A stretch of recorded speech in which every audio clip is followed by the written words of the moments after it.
Ok. L'autre exercice, je vais parler de proportion et pourcentage. À ne pas confondre proportion et pourcentage. Proportion, c'est un rapport.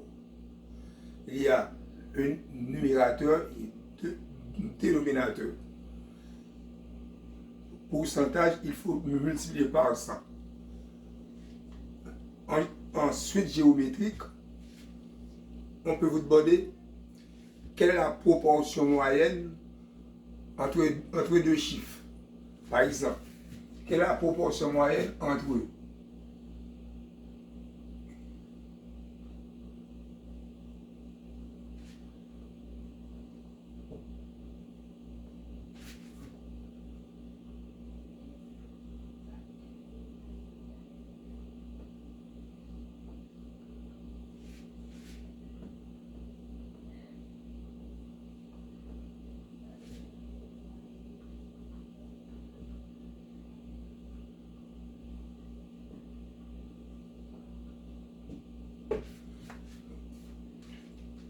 Proportion moyenne. Si on vous demande de trouver la proportion moyenne entre 4 et 25, moyenne c'est le terme milieu, c'est le terme central, on vous demande de trouver. Si vous avez ici 4, 25, pour donner quel chiffre qui va être au milieu. C'est ça qu'on appelle, c'est le terme central qu'on vous demande. Quelle est la proportion moyenne? Hier, dans la suite géométrique que je vous avais montré, pour trouver la proportion moyenne entre A, B, C, on fait B carré égale à A multiplié par C. Pour trouver ensuite B égale plus ou moins racine carrée de AC. C'est ça que je vais vous montrer dans la vidéo que j'avais mis hier. Ok. Mais pour ici, pour trouver la proportion moyenne entre 4 et 5, il faut multiplier 4 par 5. Proportion moyenne. Entre 4 et 5, on multiplie 4 par 25, ça donne 100. Et puis ensuite, on prend la racine carrée de 100. Racine carrée de 100 donne 10. La proportion moyenne entre 4 et 25 égale à 10. On multiplie d'abord 4 par 25, ça donne 100. Ensuite, racine carrée de 100, ça donne 10. Entre 4 et 25, c'est 10 qui est au milieu de la proportion moyenne pour la suite géométrique. C'est très facile, c'est pas difficile. Quelle est la proportion moyenne entre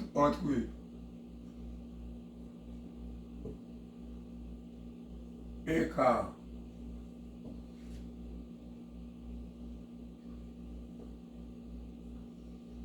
et 2 et 1 dixième?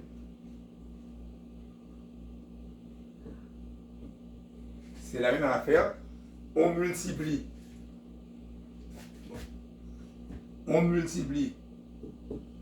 1 quart par 1 dixième, ça donne 1 quarantième. Ça donne 1 quarantième, et puis ensuite on cherche la racine carrée de 1 quarantième. Racine carrée de 1 quarantième. Racine carrée de quotient est égale au quotient des racines carrées. Ça donne racine carrée de 1 sur racine carrée de 40. Racine carrée de 1, tout le monde sait c'est 1. Et racine carrée de 40, vous allez dans votre calculatrice pour chercher racine carrée de 40. Votre calculatrice, vous allez trouver racine carrée de 40.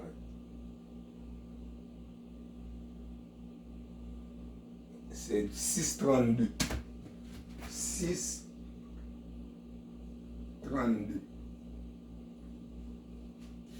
Et puis on divise 1 divisé par 6,32. 1 divisé par 6,32. Ça donne 3,16. 3,16. C'est surtout on donne ça à l'université. À l'université, surtout à l'INAGUE, on fait ça à l'INAGUE, du moyen proportionnel. C'est très facile, il faut le savoir. Ensuite, premièrement, on multiplie les deux nombres. Ensuite, on cherche la racine carrée du produit. 1 quart par 1 dixième, ça donne 1,40. Racine carrée de 1,40. La racine carrée du quotient est égale au quotient de racine carrée. Racine carrée de 1 sur racine carrée de 40, ça donne 1 sur 32. 1 sur 32 donne 3,16. 3,16 ou bien 3 16e. 3 16e.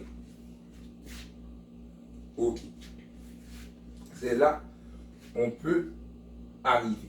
Pas de problème. 3,16, on peut écrire encore 3 centièmes. 316 centièmes. C'est ça. 3,16 centièmes. Ou bien encore 3, si on divise par 2, etc., on pourrait arriver le chiffre exact. C'est là, c'est moyen proportionnel. C'est très facile, surtout à l'université, on donne ça. Et je crois sincèrement que vous êtes capable de le faire et que vous avez compris ce que je vous dis. Donc, ensuite, nous allons continuer.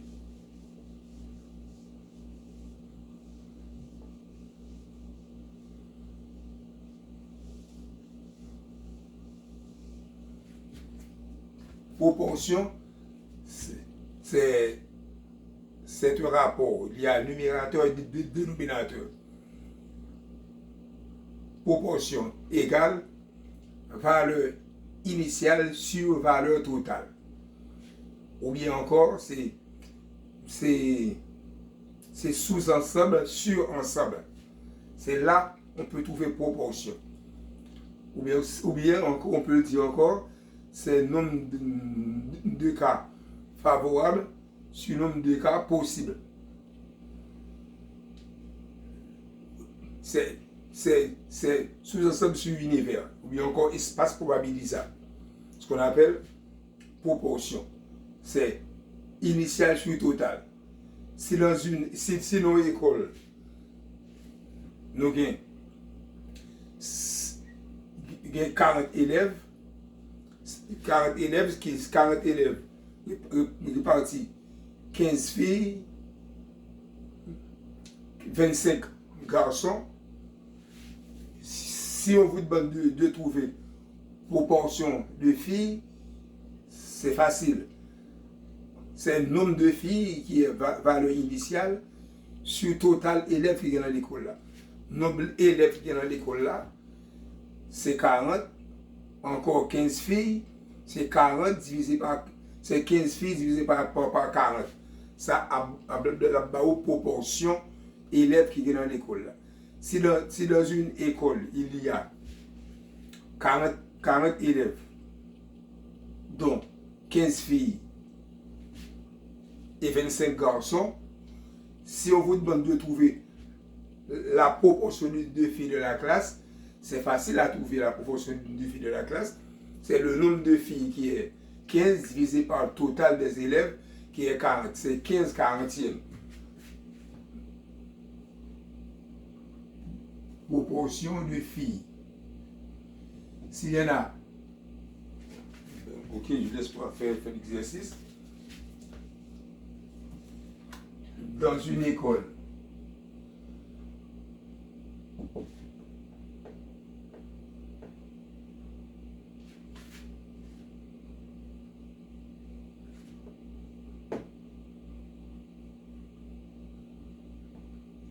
il y a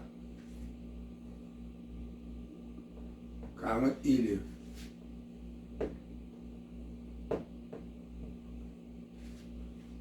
Élèves dont 15 filles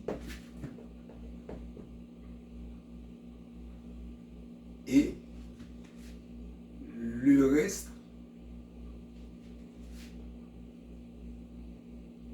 est garçon.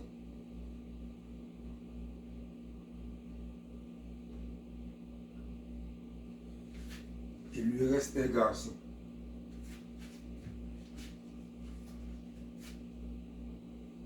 Et le reste est garçon.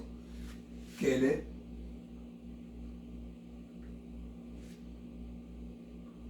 la proportion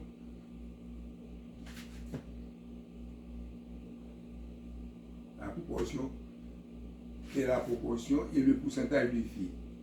Quelle est la proportion et le pourcentage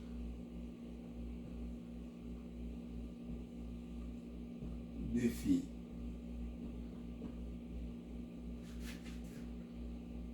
de la classe?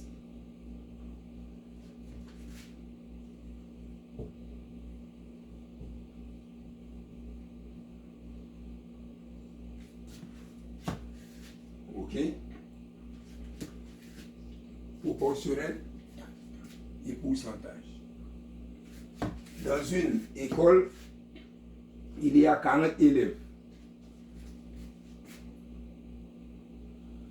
Il y a 40 élèves, dont 15 filles et le reste est garçon. On vous demande de trouver quelle est la proportion et le pourcentage de filles de la classe. Encore, n'oubliez pas, je vous avais dit, proportion, c'est sous-ensemble sur ensemble. Ou bien partie initiale sur partie totale. Ok. La classe contient 40 élèves. Si la classe contient 40 élèves, donc 15 filles, le nombre de garçons c'est 40 moins 15. Il y a 25 garçons dans la classe. Il y a 25 garçons dans la classe. Ok. Mais on vous demande le pourcentage, la proportion de filles. Proportion de filles. Proportion de filles. Proportion de filles, c'est 15 filles par nombre d'élèves de la classe sur 40.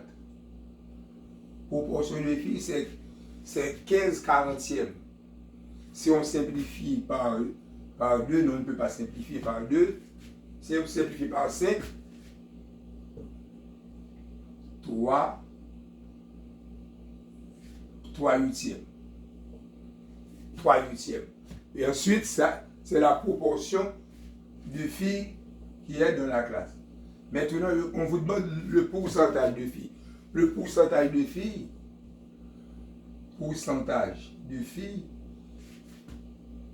ça, on vous a donné proportion de filles, pourcentage. Pourcentage, c'est proportion multiplié par 100. Proportion multipliée par 100, c'est 300 divisé par 8. 300 divisé par 8, ça va donner le pourcentage.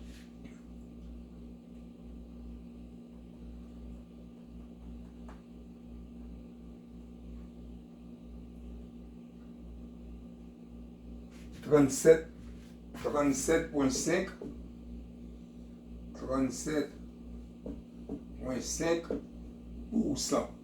de filles qui se trouvent dans la classe. 37,5% de filles qui se trouvent dans la classe. Ça, c'est très facile. Pour trouver le pourcentage, d'ailleurs, on cherche la proportionnalité. Après avoir trouvé la proportionnalité, on le multiplie par 100. C'est ça, pour les pourcentages. Pour nous jouer un pourcentage là, il faut que nous cherchions proportion avant. l'on fin jouer une proportion, on multiplie le par 100. Ça, et là, dans le résultat, nous besoin.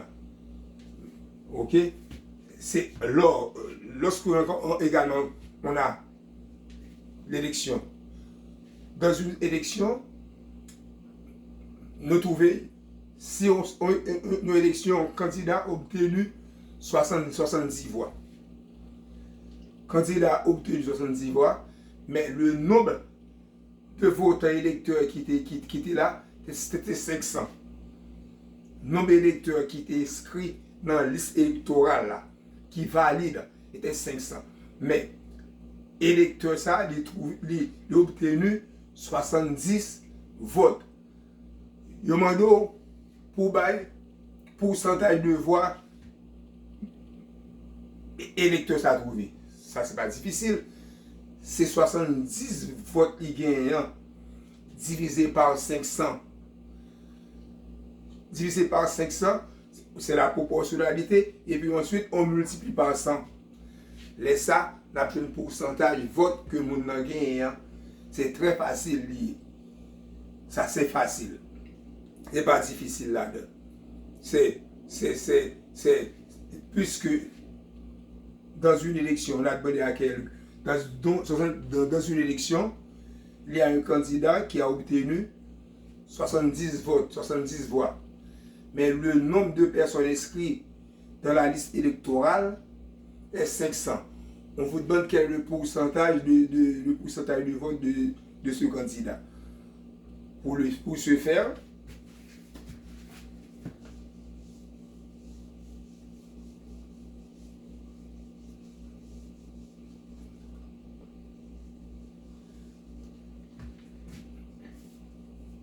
dans une élection, candidat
ok.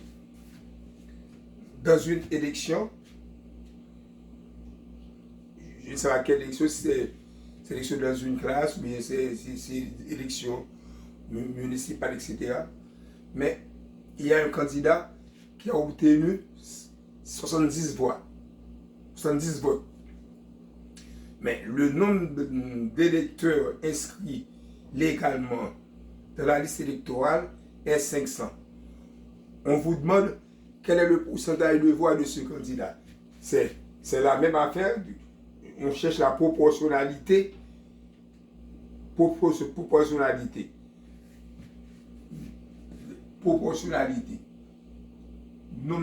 Quel est le pourcentage de voix? Pourcentage de voix. De vote. On a 70 votes sur le nombre d'électeurs qui était 500. Et puis ensuite, multiplié par 100. Multiplié par 100, on a 70 par 100 sur 500. Ça donne 70 cinquièmes. 70 cinquièmes divisé 70 par 5.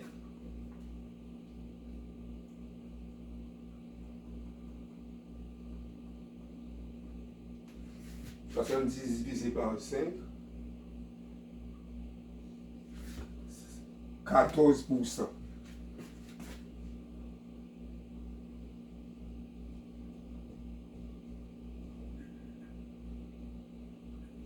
Le candidat a obtenu 14%. C'est très facile. C'est très facile lorsque vous entendez il y a une élection pour savoir le pourcentage de vote de n'importe quel candidat. C'est le nombre de voix que le candidat a obtenu divisé par le taux de participation, c'est le nombre d'électeurs légalement qui est inscrit dans la liste électorale. Le nombre d'électeurs, c'est facile. Ça, c'est 14%. Dans une élection, bon, je vais faire ça après, bon, je ne vais pas trop continuer pour que la vidéo ne soit pas trop longue. Pour vous parler de majorité absolue, c'est majorité simple ou bien encore majorité relative. C'est ça que je voudrais vous montrer après. Majorité absolue, majorité simple ou bien encore majorité relative. C'est ça, on dit majorité relative ou bien encore majorité simple. Majorité absolue, c'est lorsque un candidat a obtenu 50% plus une voix. 50% plus une voix. C'est ce qu'on appelle majorité absolue. Si un candidat a obtenu 50%, s'il y en a le nombre de votants dans une élection, ce n'est pas encore absolu.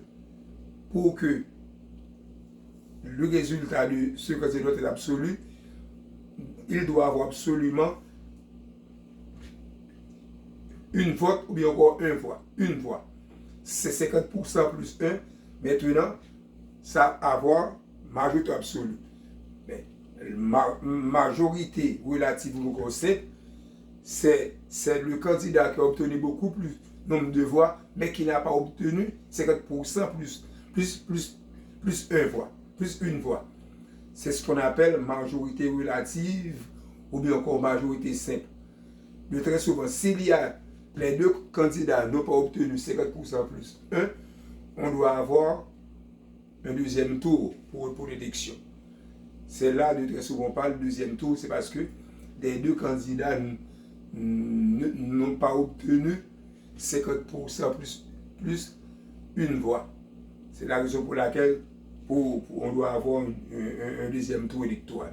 Majorité, très bientôt, je vais faire l'exercice pour avoir majorité absolue et majorité simple ou bien encore majorité relative. Merci beaucoup. N'oubliez pas de partager, abonnez-vous, moi, faites des commentaires. Merci beaucoup.